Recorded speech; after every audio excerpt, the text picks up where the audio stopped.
ఈరోజు శ్రీ సాయి సచ్చరిత్రములో 24వ అధ్యాయంలో శనగల కథ, సుధాముని కథ గురించి తెలుసుకుందాం. ఈ అధ్యాయంలో కానీ వచ్చే అధ్యాయములలో కానీ ఫలానిది చెప్పెదను అని అనుట కూడా ఒక విధంగా అహంకారమే. మన సద్గురుని పాదములకు అహంకారమును సమర్పించినా కానీ మన ప్రయత్నమందు జయమును పొందము. మనము అహంకార రహితులము అయినచో మన జయము నిశ్చయము. సాయిబాబాను పూజించుటచే ఇహపర సౌఖ్యములు రెంటినీ పొందవచ్చును. మన మూల ప్రకృతి యందు పాతుకొని శాంతి సౌఖ్యములను పొందెదము. కాబట్టి ఎవరైతే తమ క్షేమమును కోరెదరో వారు గౌరవ ఆదరములతో సాయిబాబా లీలలను వినవలెను, మననము కూడా చేయవలెను. దీనిని నెరవేర్చినచో వారు సులభముగా జీవిత పరమావధిని పొందెదరు, తుదకు మోక్ష ఆనందమును పొందెదరు. సాధారణముగా అందరూ హాస్యము, చమత్కార భాషణము అని నిష్టపడెదరు కానీ తాము హాస్యాస్పదులగుట ఇష్టపడరు. కానీ బాబా చమత్కార మార్గమే వేరు. అది అభినయముతో కూడినప్పుడు చాలా సంతోషదాయకముగా, నీతిదాయకముగా ఉండేది. కావున ప్రజలు తాము వెక్కిరింత పాలైనప్పటికీ అంతగా బాధపడేవారు కాదు. హేమాడ్ పంత్ తన విషయమునే ఈ క్రింద తెలుపుతున్నారు. శనగల కథ. షిరిడీలో ఆదివారము నాడు సంత జరిగేది.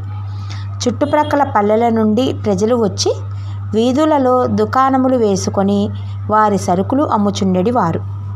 ప్రతిరోజు మధ్యాహ్నము 12 గంటలకు మసీదు నిండుచుండెను. మసీదంతా నిండుచుండెను. ముఖ్యముగా ఆదివారము నాడు క్రిక్కిరిసిపోవుచుండెను. ఒక ఆదివారము నాడు హేమాడ్ పంత్ సాయిబాబా ముందు కూర్చొని బాబా పాదములు ఒత్తుతూ మనస్సునందు జపము చేయుచుండెను. బాబా ఎడమవైపు శ్యామ, కుడివైపు వామనరావు ఉండిరి. శ్రీమాన్ బూటీ, కాకా సాహెబ్ దీక్షిత్ మొదలగు వారు కూడా ఉండిరి. శ్యామ నవ్వుచు అన్నా సాహెబ్తో, నీ కోటుకు శనగ గింజలు అంటినట్లున్నవి చూడుము అనెను. అట్లనుచు హేమాడ్ పంత్ చొక్కా చేతులను తట్టగా శనగ గింజలు నేల మీద పడిను.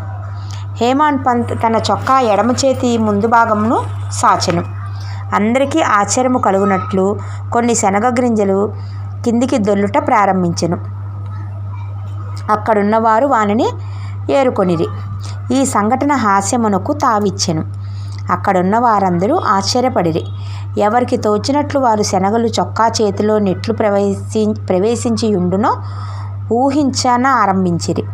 శనగలు చొక్కాలో ఎట్లు దూరి అచ్చట నిలవగలిగినవో హేమాడ్ పంత్ కూడా గ్రహించలేకుండెను. ఎవ్వరికీ సరియైన సమాధానము తోచక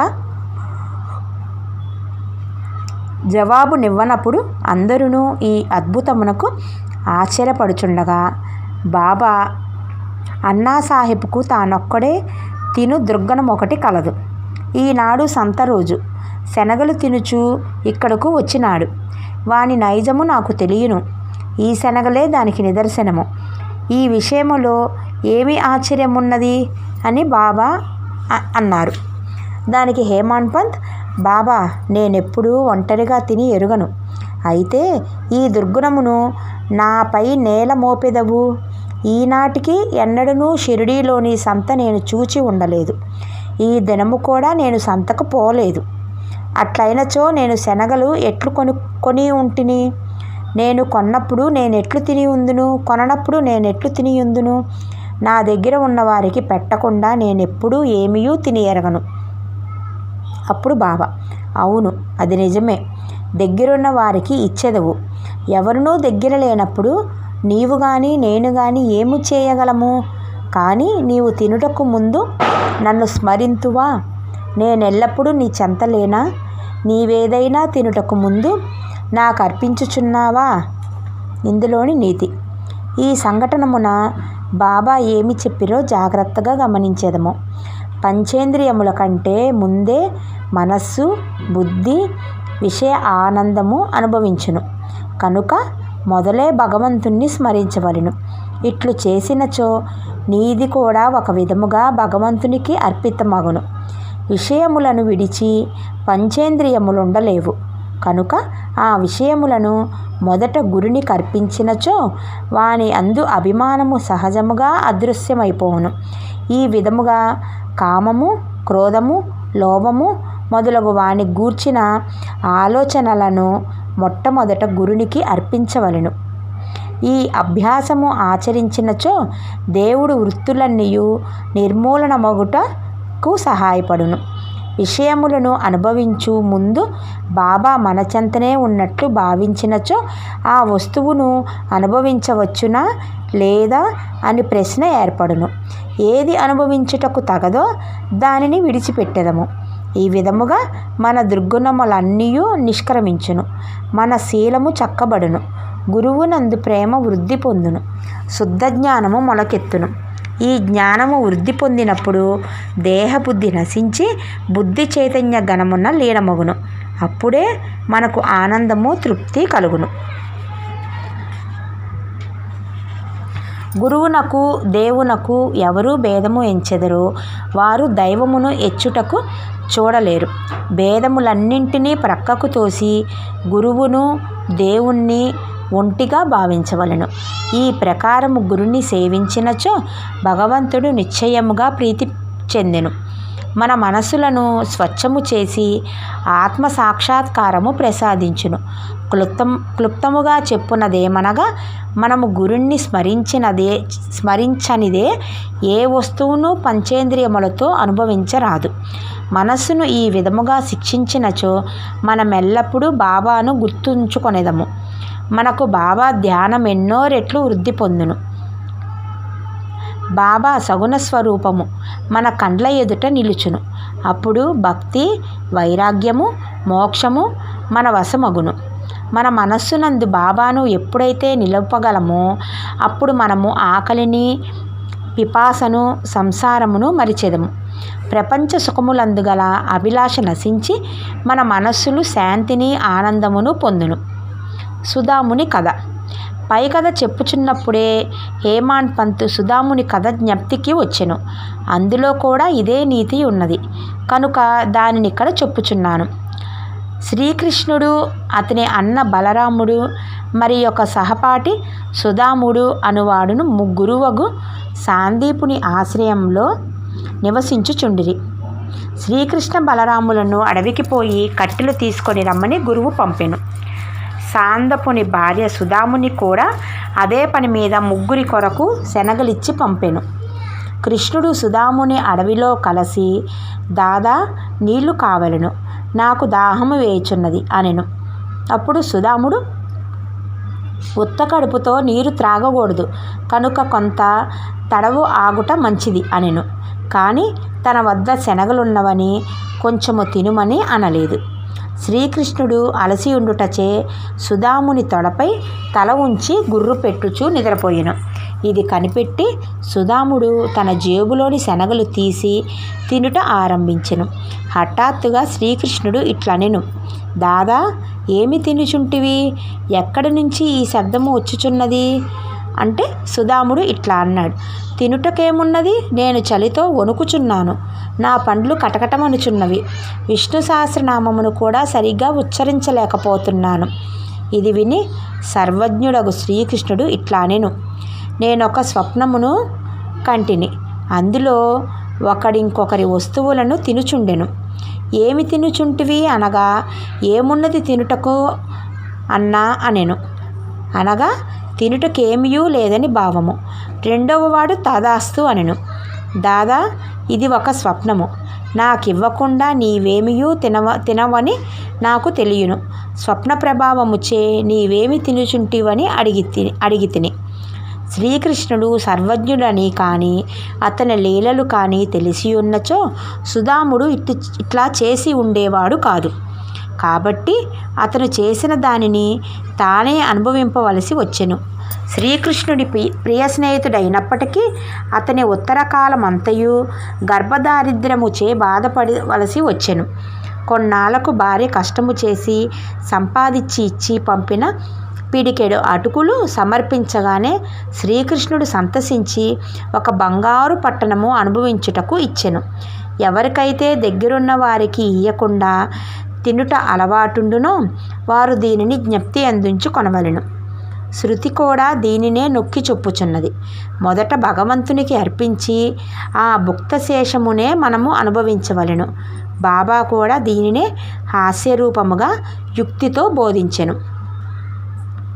అన్నా చించనీకరు, మావిసి బాయి వీళ్ళ గురించి తెలుసుకుందాం. హేమాడ్ పంత్ ఇచ్చట ఇంకొక హాస్య సంఘటనను, అందులో బాబా చేసిన మధ్యవర్తిత్వమును వర్ణించెను. దామోదర్ ఘనశ్యామ్ బాబరే ఉరఫ్ అన్నా చించనీకర్ అను భక్తుడొకడు కలడు.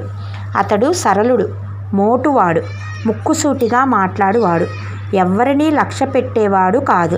ఉన్నదున్నట్లు చెప్పేవాడు, ఎప్పటిదప్పుడే తేల్చువాడు.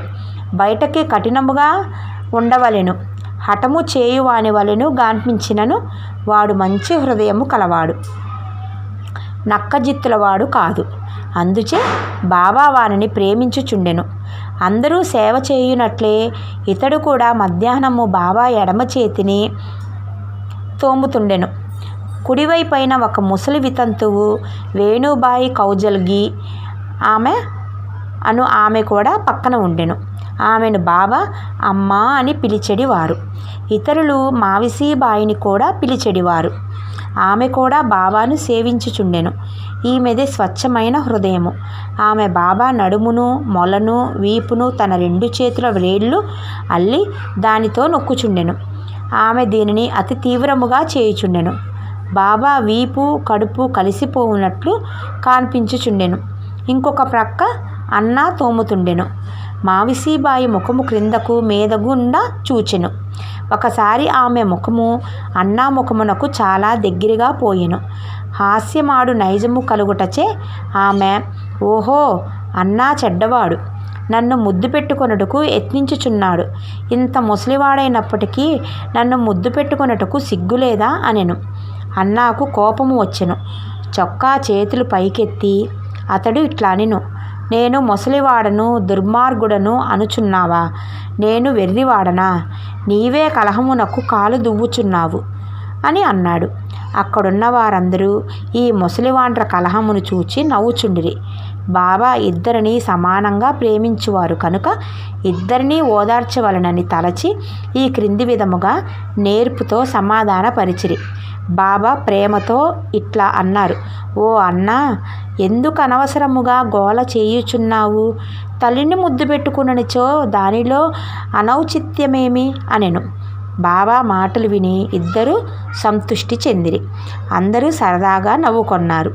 బాబా చమత్కారమునకు హృదయ ఆనందపూరితులైరి. బాబా నైజము భక్తపరాయణ తత్వము. బాబా తన భక్తులకు వారి వారి ఇష్టానుసారము సేవ చేయుటకు అనుమతించుచుండెను. దీనిలో ఇతరులు జోక్యము కలుగచేసుకొనుటకు బాబాకి ఇష్టము లేదు. ఒక ఉదాహరణము ఇచ్చెదము. ఈ మావిసీబాయియే ఇంకొకప్పుడు బాబా పొత్తి కడుపును తోముచుండెను. ఆమె ప్రయోగించు బలమును చూచి ఇతర భక్తులు ఆతురపడిరి. వారు ఇట్లా అనిరి, అమ్మా, కొంచెము మెల్లగా తోముము, బాబా కడుపులోని ప్రేవులు, నరములు కూడా తెగిపోగలవు. ఇట్లనగానే బాబా వెంటనే లేచి కోపముతో సటకాను నేలపై కొట్టెను. వారి కండ్లు నిప్పు కనికముల వలె ఎర్రనాయెను. బాబాను చూచుట ఎవ్వరికీ ధైర్యము లేకుండెను. బాబా సటకా చివరను 2 చేతులతో పట్టుకొని పొత్తి కడుపులోనికి గుచ్చుకొనెను. ఇంకొక చివరను స్తంభమునకు ఆనించెను. సటకా అంతయు పొత్తి కడుపులో దూరినట్లు కానవచ్చుచుండెను. కొద్దిసేపటిలో పొత్తి కడుపు ప్రేలుననుకొనిరి. బాబా క్రమముగా స్తంభము వైపు పోవుచుండెను. అందరూ భయపడిరి. ఆశ్చర్యముతోనూ భయముతోనూ మాట్లాడలేక మోగవాండ్ర వలె నిలిచిరి. బాబా తన భక్తురాలి కొరకు ఈ కష్టము అనుభవించిరి. తక్కిన భక్తులు ఆమెను బాబాకు హాని లేకుండా తోమమనిరి. మంచి ఉద్దేశమేతో వారు ఈ మాట అనిరి. దీనికి కూడా బాబా ఒప్పుకొనలేదు. వారి మంచి ఉద్దేశమే బాబాను కష్టములో దించినందుకు ఆశ్చర్యపడిరి. ఏమియూ చేయలేక కనిపెట్టుకొని చూచుచుండిరి. అదృష్టముచే బాబా కోపము తగ్గెను. సటకాను విడిచి గద్దెపై కూర్చుండిరి. అప్పటి నుండి భక్తుల ఇష్టానుసారము సేవ చేయునప్పుడు ఇతరులు జోక్యము కలగజేసుకొనరాదని నీతిని నేర్చుకొనిరి. ఎవరి సేవ ఎట్టిదో బాబాకే గుర్తు. ఇంతటితో ఈ 24వ అధ్యాయము సంపూర్ణం చేయుచున్నాను. రేపు 25వ అధ్యాయములో దామోదర్ సావల్రామ్ రాసవే బిట్టి వ్యాపారములు అనే వాటి గురించి తెలుసుకుందాము. నమస్తే.